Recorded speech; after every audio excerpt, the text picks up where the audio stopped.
앞길이 막막할 때라는 제목으로 말씀을 전하겠습니다. 모순 같은 삶의 모습에 어떻게 반응하십니까? 모순 아시죠?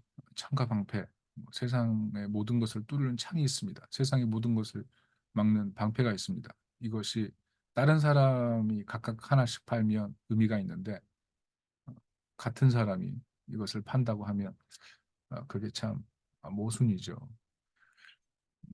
근데 이해할 수 없는 사회 병리가 세상에 많습니다.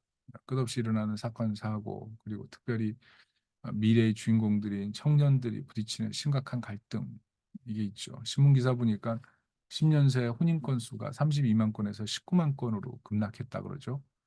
출생아 수도 감소하고 8 년째 감소 중이래요. 그리고 무엇보다 "결혼 꼭 필요하지 않아." 이렇게 인식 변화도 있다고 합니다. 왜 그렇게 됐을까요? 그 근본 원인이 무엇인가 하면 돈이 없다는 겁니다. 혼인 피하는 사유 1위 자금 부족, 돈이 없다. 실제로 돈이 없는 거죠.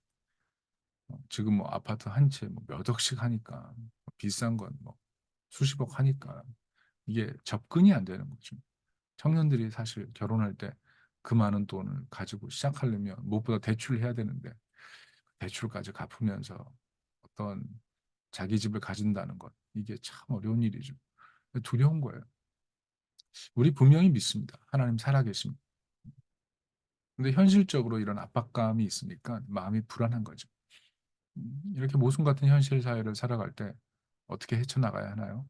취업, 또 가계 생활, 또 우리 자녀 양육, 여러 가지 갈등 상황, 어떻게 헤쳐나가야 되나요? 오늘 다윗이 모순 같은 상황에 처해 있죠. 하나님께서 분명히 이스라엘의 구원자로 세우신다고 약속하셨어요. 기름 부으셨어요. 그런데 현실은 공포 그 자체였어요. 사울 왕은 죽이려고 하고, 예전의 동료들은 이제 적이 됐고, 특별히 오늘 본문이 절망의 절정이에요. 그것이 12절 13 절이에요. 이렇게 써 있어요. 다윗이 이 말을 그의 마음에 두고 가드왕 아기스를 심히 두려워하여 그들 앞에서 그의 행동을 변하여 미친 채 하고 대문짝에 그적거리며 침을 수염에 흘리며. 무슨 뜻입니까? 다윗이 광인 흉내를 내죠. 이유가 뭡니까? 살려 그래요. 죽으면 안 되니까 살려고. 어제 길거리에서 우연히 어떤 미친 사람을 만났어요. 입에서 계속 헛소리를 짓거리더라고요. 정말 헛소리예요. 근데 정말 미쳤으니까 이해가 돼요. '아 미쳤구나.' 그런데 미치지 않은 사람이 미친 사람 흉내 낸다는 것은 정말 그 절박해서 그런 거예요. 자신의 모든 자존심과 인격을 포기할 때 가능한 거예요. 정말 인생의 바닥인 거죠. 오늘 그 자리가 다윗의 자리입니다. 그때 우리는 어떻게 해야 되나요? 이런 때 우리는 어떻게 해야 되나요? 정말 인생의 바닥, 압박감, 미래가 막막할 때. 그때 뭐 유튜브 보고 게임하고 집콕하면 집콕 집안에 틀어박혀 가지고 아무 일도 하지 않은 채 숨어 있으면 해결이 되나요? 오늘 본문은 "그때 하나님만 바라보라. 하나님만을 향하라." 이렇게 얘기하고 있습니다. 그것을 어떻게 합니까? 오늘 1절 보세요. 다윗이 노베 가서 제사장 아히멜렉에게 이르니. 무슨 말씀입니까? 다윗이 인생의 막다른 길에 있을 때 성소로 갔어요. 당시 노브는 예루살렘 근교고 베냐민 땅에 속해 있었던 것 같아요. 근데 여기가 성소였어요. 무슨 말입니까? 다윗이 베냐민 땅인 노베 가는데 그냥 생각 없이 간 게 아니라, 쫓겨서 간 게 아니라, 그 당시 하나님의 제사장 아히멜렉이 있던 그 성소로 갔다는 거죠. 여러분 알다시피 사울에게 처음 쫓길 때 어디로 다윗이 피신했어요? 사무엘이 있던 라마나요스로 갔어요. 거기서 사무엘에게 훈육을 받았어요. 이제 그곳에 있을 수 없으니까 아히멜렉이 있는, 하나님의 영광이 있는 성소로 찾아간 거죠. 무슨 말씀입니까? 미래가 보이지 않을 때 어디로 가야 될지를 얘기해 주는 거예요. 미래가 보이지 않을 때, 앞길이 막막할 때, 바닥으로 추락하는 것 같을 때 하나님께 나아가라. 정말 그를 위해 기도하고 그를 축복하고 하나님의 눈으로 말해 줄 수 있는 영적인 스승이 있는 그곳으로 나아가라. 다윗은 이것의 중요성을 알았다는 겁니다. 오늘 다윗은 하늘과 땅 사이에 자신을 도울 분이 하나님밖에 없음을 믿고 성소로 올라간 거예요. 우리도 마찬가지 아니겠습니까?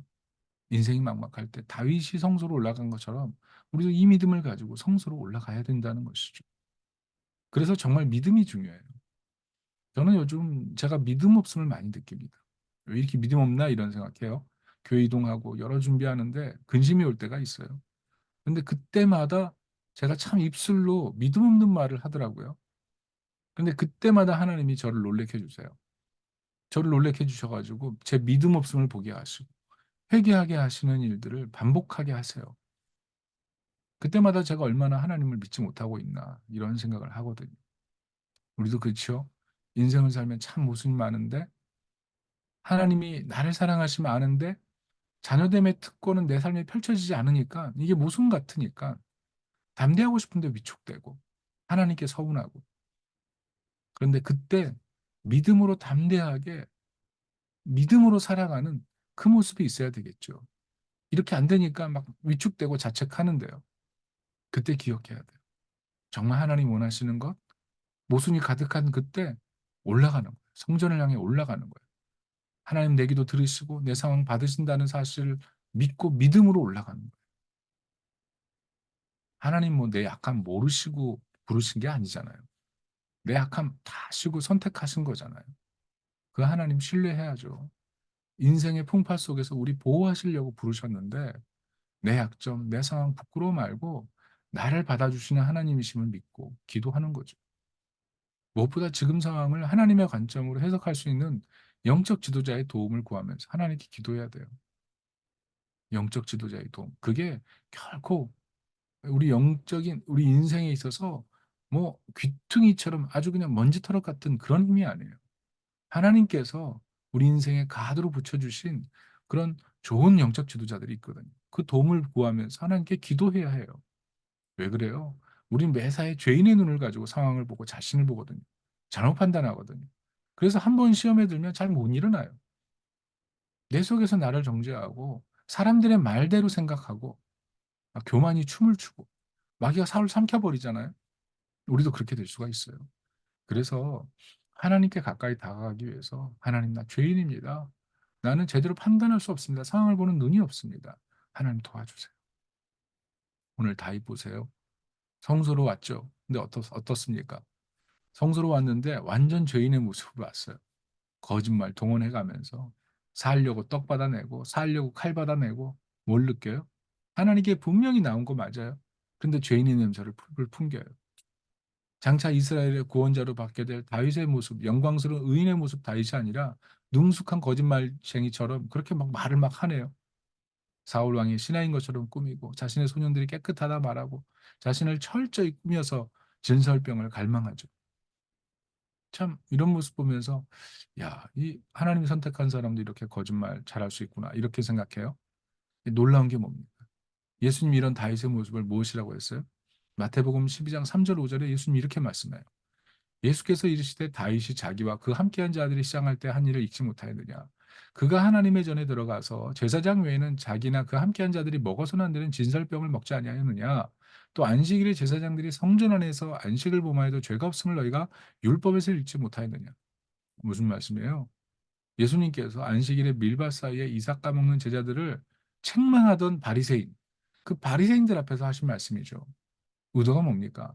다윗이 진설병을 제사장을 속이면서까지 먹고 제사장을 속이면서까지 칼을 얻는 것에 대해서 평가절하하지 않으셨어요. 도리어 은혜를 입는 다윗을 부각시키면서 말씀하신 거죠. 그 의미가 뭡니까? 하나님의 일을 하는 제자들이 안식일에 이삭을 까먹는 게 무슨 문제인가? 하나님의 은혜와 자비는 하나님의 일을 하는 이들, 그러면서 먹을 것이 없는 이들을 한없이 긍휼히 여기신다는 거죠. 이 말은 거짓말을 하는 다윗에게 문제가 있다 없다 이 말을 하는 게 아니라 거기에 포인트를 두는 게 아니라 하나님이 누구에게 은혜를 베푸시는가 여기에 포인트가 있는 거예요. 누구에게 은혜를 베푸시는가. 거짓말을 했으니 당연히 문제가 있죠. 그러나 지금 다윗이 궁극적으로 죄가 있어요 없어요? 무죄거든요. 무죄. 지금 다윗이 쫓기는 게 죄가 있어서 쫓기는 게 아니잖아요. 하나님의 그 기름 부음 받아서 다윗이 쫓기고 있는 거잖아요. 그러니까 하나님 보시기에는 사랑스러운 자죠. 근데 지금 죽게 생겼어요. 이때 살려고 성소에 올라가서 허기져 가지고 진설병을 구하면서 검을 구하는 이 모습을 보면서 "당신 죄인이야. 당신 거짓말했어."라고 정죄하는 것이 그게 옳을까요? 그게 바리새인의 눈. 그게 바리새인의 눈. 우리가 여기서 발견해야 될 것은요. 비록 죄인의 모습이 있긴 하지만 하나님의 절대적인 은혜가 필요한 그 죄인의 모습으로 나오는 그 모습이 하나님 보시기엔 절대적인 의인이라는 겁니다. 비록 죄인의 모습으로 서 있어서 평가받을 수 있지만 도리어 하나님께서는 한없는 긍휼을 베푸시는 존재로 서 있는 것. 그게 의미가 있어요. 하나님의 은혜만을 바라보는 죄인의 모습. 그 모습을 예수님은 토를 달지 않으셨어요. 무슨 말입니까? 성소는요, 자격 없는 사람이 오는 거예요. 은혜는 죄인의 모습으로 긍휼을 구하며 나올 때 얻는 거예요. 무엇보다 긍휼이 무엇입니까? 하나님께서 맡긴 사명을 이루기 위해 고난 속에서 오직 믿음으로 구하고 버티면서 가난한 마음으로 성소에 와서 믿음으로 하나님의 은총을 구하는 사람. 그 사람을 하나님은 의인으로 보시고 긍휼을 부어주시는 거예요. 저는 이 믿음으로 나오는 우리 한 사람 한 사람 되기를 축복합니다. 그런 사람에게 긍휼이 임합니다. 하나님은 그 사람 받으시고 한량없이 은혜를 베풀어 주세요. 그래서 오늘 다윗이 받은 진설병과 골리앗의 검은요, 하늘에서 내려온 만나요, 성령의 검이에요. 하나님 나라와 의를 위해 살다가 고난을 받고 하나님 나는 죄인이다. 난 너무 은혜가 필요한 죄인입니다. 고백하며 나오는 그 모습을 하나님께서는 외면하지 않으시고 왼손에는 만나를 쥐어주시고 오른손에는 성령의 검을 주셔서 막다른 길에서 다시 나가게 하시는 거예요. 그러므로 막다른 길에 다다를 때 성소로 올라가야 돼요. 믿음으로 기도해야 돼요. 특별히 하나님의 소명에 반응하며 고난 가운데서도 은혜를 구하며 나오는 이들은 하나님께서 그의 허물보다 은혜를 구하는 그 가난한 마음을 더 주목해 주세요. 그것을 믿으십니까? 왜 그럴까요? 예수님께서 친히 가장 막다른 길에서 가장 목마르셨고 가장 헐벗으셨고 누구도 보호해 주지 않으셨기 때문에 막다른 길에 있는 사람들의 마음을 누구보다 이해하세요. 상한 마음, 아픈 몸, 어려운 환경, 그 환경을 이해하세요. 주님은 그런 사람의 친구와 위로자가 되기 위해 세상에 오셨고 죽으셨고 우리와 동행하기 원하시죠. 그 주님이 이런 약한 이들을 위해 긍휼을 베푸셨기에 하나님은 늘 자비를 베푸실 준비가 끝나신 거예요. 우리가 할 일은 그 은혜 속에 들어가기 위해 성소로 올라가는 거예요. 믿음으로 기도하는 거예요. 긍휼을 구하는 거예요. 나는 죄인입니다. 은혜를 구하는 거예요. 그럴 때 하나님께서 우리에게 풍성한 은혜를 주시고 막다른 길을 돌파하게 하시고 막다른 길에서 주님의 손잡고 한 걸음 한 걸음 나가게 하시는 것입니다. 오늘도 주여 내게 긍휼을 부어 주소서. 주여 내 인생에 긍휼을 부어 주소서. 아직도 변화되지 못한 나의 모습에 긍휼을 부어 주소서. 특별히 주님 우리 교회에 긍휼을 부어 주소서. 아이를 낳으려 하지만 해산할 힘이 없는 우리 인생의 연약함을 불쌍히 여겨 주시고 앞길이 막막한 우리 인생 위에 긍휼을 부어 주옵소서. 은혜를 부어 주옵소서. 믿음으로 나아가게 하옵소서. 하나님의 산에 올라가는 우리 한 사람 한 사람 되게 도와주옵소서. 이렇게 나아갈 수 있기를 예수님의 이름으로 축원합니다. 우리 같이 한번 기도하겠습니다. 하나님 긍휼을 베풀어 주세요. 아이를 낳으려나 해산할 힘이 없는 우리 인생입니다. 교회에도 인생에도 가정에도 긍휼을 부어 주세요. 나의 믿음 없음을 불쌍히 여겨 주시고 하나님의 산에 하나님의 전에 올라가 주의 이름을 부르며 더 기도할 수 있도록 도와주세요. 우리 다 같이 기도하겠습니다. 하나님 아버지, 우리가 주의 긍휼을 구하며 나아갑니다. 주의 긍휼을 구하며 나아갑니다. 주의 자비를 구하며 나아갑니다. 주의 긍휼이 없이는, 주의 자비가 없이는, 주의 도움이 없이는 아무것도 할 수 없습니다. 주의 은총을 부어주시지 아니하고서는 아무것도 할 수 없습니다. 우리의 무능함과 우리의 연약함과 우리의 부족함, 주님 불쌍히 여겨주시고 성령으로 우리 한 사람 한 사람을 돌보시사 하나님의 은혜로 우리의 심령과 마음을 새롭게 하시고 오직 은혜와 성령으로 충만하게 하사 주께 영광 돌리게 도와주옵소서. 오늘도 교만한 마음, 어리석은 마음, 혼미한 마음, 모든 어두움도 주님 앞에 고백하며 나아갑니다. 긍휼을 부어주시고 하나님 특별히 아이를 낳으려 하나 해산할 힘이 없으며 가정에도 그렇고 자녀들도 그렇고 미래도 그렇고 건강도 그렇고 물질도 그렇고 교회도 그렇고 우리 삶에 하나님 해산할 힘이 없는 문제가 너무나 많습니다. 하나님 불쌍히 여겨주시옵소서. 하나님 이 문제를 주 앞에 토로하게 하여 성소로 올라가게 하옵소서. 다윗이 성소로 올라가 하나님 앞에 은혜를 구하며 성소로 올라가 아히멜렉의 아히멜렉을 만납니다. 하나님, 우리 인생에 골목길을 통과할 때, 좁은 길을 통과할 때, 막다른 길을 통과할 때, 주님, 우리가 성소에 올라가 뚫린 하늘을 바라볼 수 있도록, 뚫린 하늘에서 내려오는 신령한 도움과 은혜를 얻도록 도와주시고, 무엇보다 하나님을 믿어드리기에 합니다. 하나님, 힘든 분이시라는 것. 세상이 우리 눈에 볼 때는 모순 같아 보이고 이해할 수 없는 문제가 가득한 것 같아도, 그러나 그 사이에서 성광같이 비추시고 은밀하게 자비롭게 우리에게 다가오시는 주님이 선한 분이시라는 사실을 기억하게 도와주옵소서. 신이 십자가 지시고 죽으셨기에 우리가 동행하시는 그 예수님의 사랑을 믿고, 한없는 긍휼을 베푸시는 하나님의 사랑을 믿고, 믿음으로 주의 성전에 올라가 은혜를 구하며 나아가길 원합니다. 오늘 이 다윗의 연약함의 모습이 보이지만, 하나님의 사명에 맞게 하나님 고난을 참아가며 끝까지 버티는 이 다윗을 주님이 받아주신 것처럼, 우리가 인생에 많은 굴곡이 있지만 하나님의 자녀로서 끝까지 믿음의 자리로 가려고 하는 우리 한 사람 한 사람을 은혜로 베풀어 주시고 긍휼을 베풀어 주시는 줄로 믿사오니, 우리가 이 믿음으로 끝까지 걸음 나아가도록 은혜 베풀어 주시고 인도하여 주옵소서. 하나님, 우리 인생길이 때로 막다른 길입니다. 그때 갈 바를 모르고, 하나님, 우리 선택했는데 왜 이렇게 자녀의 특권은 누리지 못하게 하십니까?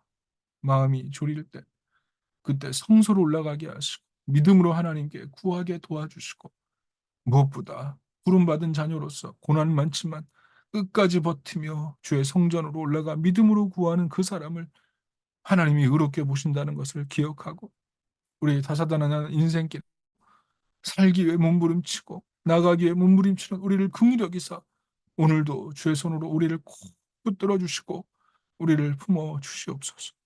예수님의 이름으로 기도합니다. 아멘.